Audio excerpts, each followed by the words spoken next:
était la suivante à travers mon intervention. Donc vous avez vu le thème, le rôle du juge administratif en tant que régulateur de la concurrence. C'était aussi pour faire connaître un peu le rôle de ce juge administratif.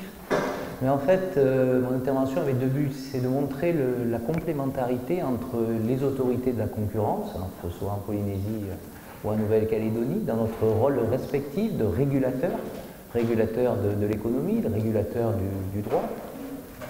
Et ensuite, un deuxième aspect qui est beaucoup plus juridique, c'est de montrer finalement que le juge administratif, lui, qu'est-ce qu'il fait? Il applique les règles de droit, mais il n'applique pas le code de la concurrence. Le juge administratif n'est pas n'a pas le même rôle que l'autorité de la concurrence. L'autorité de la concurrence a un rôle de régulateur entre les entreprises. Donc il contrôle les pratiques entre des entreprises, cartels, les abus de position dominante, on vous a dit, etc. Le juge administratif ne fait pas ça. Le juge administratif, il contrôle l'administration, pour faire simple. Il contrôle l'administration. Alors c'est important pour l'entreprise, parce que l'entreprise est confrontée à l'administration. Mais voilà, on a un rôle différent. Et l'aboutissement de notre rôle, c'est que ça va jusqu'à l'annulation d'une réglementation. On peut annuler une réglementation. L'autorité de la concurrence ne peut pas le faire, ça. Elle ne peut pas annuler la réglementation. Nous, on peut le faire. Et vous savez, une réglementation annulée, elle est censée n'avoir jamais existé. Donc, on l'efface du paysage polynésien. Donc, vous voyez, on a deux rôles différents. Et je voulais illustrer ce rôle à travers la fameuse affaire des télécommunications. Alors, on peut en parler parce que ça a été jugé, hein, ça a été jugé au mois de juin. L'affaire Viti d'un côté et l'affaire Vodafone, Pacific Mobile Télécom de l'autre, puisque c'est à peu près les mêmes affaires, hein, et ça permet d'illustrer véritablement le rôle du juge administratif. Alors, donc quelques aspects. Sur le marché de télécommunications, vous connaissez bien. Vous connaissez bien parce que ce marché de télécommunications, en fait, en métropole, il a été déréglementé dans les années 80 grâce aux droits de l'Union européenne qui ne s'appliquent pas par certaines dispositions, mais peu en Polynésie, vous le savez. Et donc cette déréglementation des télécommunications qui a existé en métropole, elle est née en Polynésie en 2003. Donc c'est très récent, c'est une délibération de 2003. Donc nous, juges administratifs, qu'est-ce qu'on fait? On applique cette délibération. Et donc de 2003, donc en 1994, Tikiphone avec l'OPT, ça existait déjà la téléphonie mobile, puisque vous parlez de la téléphonie mobile. En 1994, donc développement de la téléphonie mobile en Polynésie, mais pas de réglementation, je dirais, concrète pour libéraliser éventuellement. Et 2003, il y a cette réglementation, pourtant de 2003 à 2010, il ne va pas y avoir d'opérateur. Alors vous vous souvenez peut-être de l'histoire Digicel, c'était en 2010, où vous avez un opérateur qui ne va pas pouvoir pénétrer sur le marché, ça a été commenté par Antonino Troianello d'ailleurs, cette décision du Conseil d'État, puisque la réglementation à l'ODVI a été annulée par le Conseil d'État parce que cette réglementation limitait l'accès d'un opérateur pour des raisons de nationalité et d'investissement contraires à des principes, notamment le droit d'établissement. Donc vous avez cet épisode, vous avez un deuxième épisode qui a été connu et jugé par le tribunal administratif, vous vous en souvenez peut-être, c'est que pour pénétrer le marché, alors Internet, et pour citer Internet, on n'est pas dans la téléphonie mobile, mais on est tout proche, il fallait des droits d'accès au marché. Mais ces droits d'accès, ils étaient très chers. Pour qu'un opérateur pénètre le marché, c'était 1,5 milliard de francs. Donc certains opérateurs, vous vous souvenez peut-être, Mara Télécom, ont eu des problèmes financiers, n'ont pas pu véritablement fournir cette prestation. Et devant le juge administratif, nous avons annulé la réglementation, les arrêtés qui imposaient ces droits d'entrée à hauteur de 1,7 million. C'était en 2013, hein, je n'étais pas là. Et tout ça parce que ces droits d'entrée n'étaient pas concrètement fondés sur une comptabilité analytique, etc., n'étaient pas justifiés au regard de l'intérêt général. Et donc, voilà encore des droits d'entrée qui limitaient l'accès au marché des communications qui se sont tombés. Donc on arrive en 2013. Alors en 2013, vous vous rappelez d'un côté, c'est Viti qui rentre sur le secteur de l'Internet et Vodafone dans le domaine de la téléphonie mobile. Et là, on était à l'inverse. On est en 2018, vous avez les deux opérateurs qui demandent à la Polynésie française la chose suivante. Nous, on veut exercer, alors Viti, qui était dans le domaine d'Internet, veut devenir opérateur téléphonie mobile, et vice-versa, Vodafone, qui était opérateur téléphonie mobile, veut devenir opérateur Internet. Donc ces opérateurs demandent au gouvernement de la Polynésie, donnez-moi les autorisations, les licences, pour pouvoir accéder, m'établir et exercer mon activité de téléphonie mobile.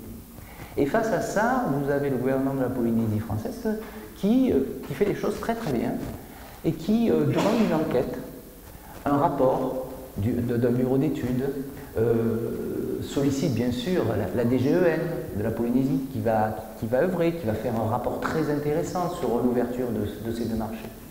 Et puis vous avez un avis qui est rendu par l'autorité de la concurrence dans ce domaine, à la fois concernant donc les nouveaux entrants potentiels, Viti et Vodafone. Et suite à ça, la Polynésie française va réfléchir et finalement va refuser de délivrer les autorisations. Va refuser de délivrer les autorisations et nous sommes saisis donc de ce refus. Dans notre position, c'est de savoir est-ce que le motif de refus est légal ou pas. Et nous allons annuler les décisions de la Polynésie française. Pourquoi ? Pourquoi ? Parce que le motif du refus est difficilement compréhensible. Vous avez une réglementation qui est le Code des postes et des télécommunications, qui est un article D212 du Code des postes et des télécommunications, qui dit la chose suivante, eh bien, les télécommunications doivent, je résume, la Polynésie doit assurer la concurrence effective et loyale dans le domaine des télécommunications. Doit assurer la concurrence effective et loyale dans le domaine de la télécommunication. Il n'y a pas d'opérateur d'autorité de régulation, de réglementation en Polynésie française, donc c'est au pays de le faire. C'est lui le régulateur. Et la Polynésie nous invoque le motif suivant. Je ne peux pas, je caricature un peu, vous me redresserez, j'essaye de faire simple, hein, je ne peux pas assurer la concurrence effective et loyale dans le secteur des télécommunications, en l'espèce dans la téléphonie mobile, parce que le marché est compliqué, il n'est pas suffisamment réglementé, il est complexe, il est géré par l'OPT, donc le motif de mon refus, il est là. Vous comprenez bien notre étonnement. Vous avez un texte d'un côté qui dit Code des postes et télécommunications, la Polynésie française doit assurer la concurrence effective et loyale, et vous avez le motif du refus qui est de dire je ne peux pas assurer la concurrence effective et loyale parce que je suis incapable de le faire. Je n'ai pas réglementé le secteur et le secteur doit être réglementé, ce qui est vrai, ce qui est absolument vrai. Mais voilà, raisonnement du tribunal administratif, le motif ne peut pas justifier légalement au regard des textes, au regard des codes des télécommunications, ce refus, donc nous avons annulé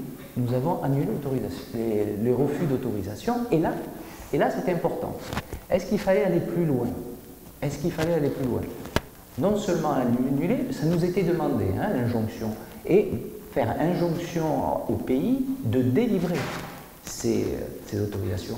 La réponse est oui, puisque tout dans le dossier disait que les opérateurs remplissaient toutes les conditions techniques, financières, en termes de réseau, pour pouvoir accéder à ces marchés. Donc nous n'avions aucune raison objective de demander à ce que la Polynésie réexamine les dossiers. Vous aviez l'avis de l'autorité de la concurrence, qui était favorable à l'ouverture. Vous aviez un rapport d'un laboratoire métropolitain, un laboratoire qui s'appelle laboratoire, mais c'est un cabinet d'audit qui était favorable à cette ouverture. Et c'est pas un secret, je peux le dire, mais vous aviez un rapport magnifique et très très bien fait par la DGEN, la direction même du gouvernement, absolument pas opposé à l'ouverture du marché. Donc, injonction à la Polynésie d'ouvrir ce marché sous astreinte, c'est rare, mais le tribunal a décidé sous astreinte 1 million par jour de retard pour délivrer ces licences. Alors concrètement, ça entraînait quoi? Ça entraînait finalement que la Polynésie avait deux possibilités. Soit elle contestait notre jugement et elle faisait appel, parce que notre jugement n'est pas suspensif. Ça veut dire qu'à partir du moment où le juge administratif prend une décision, l'administration doit s'exécuter. Sa seule possibilité pour contester le jugement, c'est de faire appel. C'est de faire appel. Et elle devait réfléchir très rapidement, la Polynésie, parce que sinon les astreintes couraient, 1 million par jour de retard, ça va vite. Le gouvernement a décidé donc d'autoriser d'un côté Viti et de l'autre côté Vodafone à exercer leur activité, d'un côté dans la téléphonie mobile et l'autre dans le domaine Internet. Et à ma connaissance, la Polynésie a décidé de ne pas faire appel. Voilà un exemple d'ouverture concrète du juge administratif du marché en complémentarité, on va dire, avec la Polynésie française, parce que c'est pas terminé l'histoire. C'est pas terminé, c'est qu'on est au mois de juin 2018, donc nous avons jugé l'affaire Viti et Evigny à 15 jours près. Parallèlement à ce jugement, en mois de juin, de mémoire, hein, au mois de juin, l'autorité polynésienne de la concurrence prenait une décision, en connaissance la première décision en matière d'abus de position dominante, concernant des pratiques de VINI en matière de contrat et en matière de remise de fidélité, et va entraîner, je dirais, une modification des pratiques de VINI, que vous avez peut-être constaté dans vos forfaits, courant du mois de septembre de cette année. Tout ça pour dire que concrètement, avec l'autorité de la concurrence, il y a une convergence entre le juge administratif et l'autorité de la concurrence qui fait que dans le domaine des télécommunications, le consommateur a pu concrètement sentir eh bien, ou l'entreprise, hein, une ouverture de ce marché des télécommunications. Voilà, c'est certainement le premier marché qui s'ouvre au regard du travail de l'autorité de la concurrence, et aussi du juge administratif, un peu plus ancien depuis 2013,